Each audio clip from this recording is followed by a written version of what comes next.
Doctor మా బాబు ఏదో ఊపిరి ఆడట్లేదండి వీడికి. కానీ హాస్పిటల్‌కి వచ్చినప్పుడు వాడు మంచిగా ఎగురుతుంటాడు, దూకుతుంటాడు, అంతా ఆడతా ఉంటాడు ఇక్కడ. ఇక్కడ బానే ఉంటాడు డాక్టర్.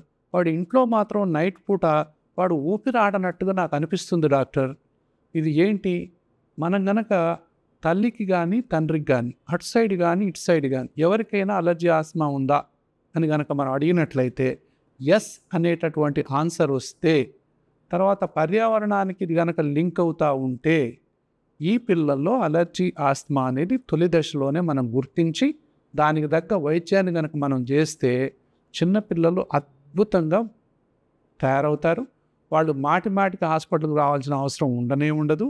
లేనట్లయితే ఎప్పుడు చూసినా జలుబు, దగ్గు, ఆయాసం, హాస్పిటల్‌కి పోవటం, యాంటీబయాటిక్స్ వాడటం, ఎన్ని హాస్పిటల్స్ వాడినా తగ్గకపోవటం, ఎంతమంది డాక్టర్ల కాడికి పోయినా తగ్గకపోవటం, ఇంక ఇదొక రొటీన్‌గా మారుతది.